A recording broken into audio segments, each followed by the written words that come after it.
Good morning, team.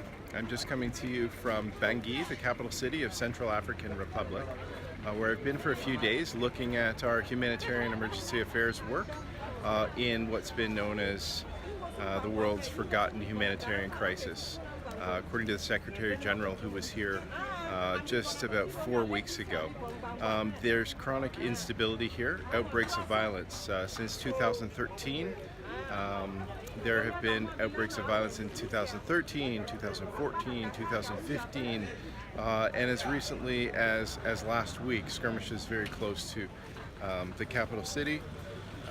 When I was speaking with the head of mission for UN OCHA, the Office of Coordination on Humanitarian Affairs, here he just basically spoke about how fragile this context really is, with most of the services traditionally provided by a central or a federal government really falling to the international NGO community here. 57%, for example, of the healthcare system is provided by the NGO community.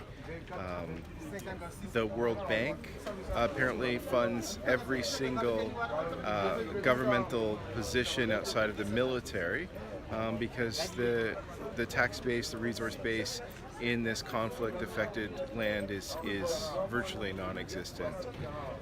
So the situation is pretty bleak here, and humanitarian actors are unfortunately serving as prime targets for those who want to sow discord or wreak violence and instability, because there are people who actually profit off of an unstable environment so that they can extract minerals, diamonds, other natural resources, and not have to pay taxes on it, not have to apportion a fair share to the local communities.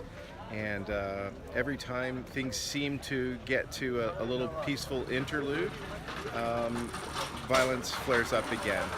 There have been some moves to introduce some accountability for criminal actors, war crimes, but the reality is the warlords just stir things up again so that nobody can actually arrest them. At last count, there are 18 separate splinter groups controlling different pockets of and corridors of this country. There's almost no road infrastructure to speak of, on top of the health system being in tatters. You've got really negligible education to speak of. The WASH infrastructure here is so poor that some 75% of people in this country live outside of any basic sanitation facilities. Egregious human rights violations being reported to us. We met with a women's group, women jurists, a group of lawyers who do pro bono legal services for women who are being violated. They told us a story of a woman just 45 minutes from the capital city who 8 weeks ago was accused of witchcraft and had her body dismembered. This situation is unfathomable, really unconscionable. And yet you have courageous workers like our frontline staff and other NGO workers, locals, stepping into the breach, working to fight for the dignity and rights of women through effective gender-based violence work, taking on these legal cases, working to improve the lives of individuals. We had a World Food Program distribution yesterday that I participated in. We had one woman that I met. She was extremely vulnerable, although trained as a healthcare professional. She's not working since she was displaced from her home area and had to flee for safety in another region. Her house was actually burned to the ground in the outbreak of violence in 2013 or 2014.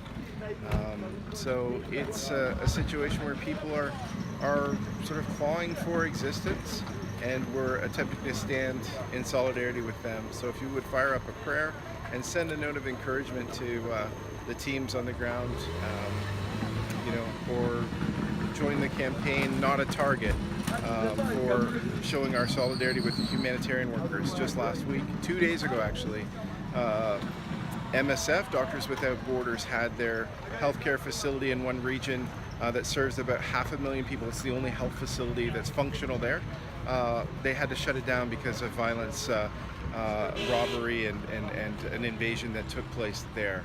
So this place needs our prayers, our intervention. I'm really grateful that World Vision is on the ground, that we're working feverishly, and yet all prayers and support that we can render is deeply appreciated.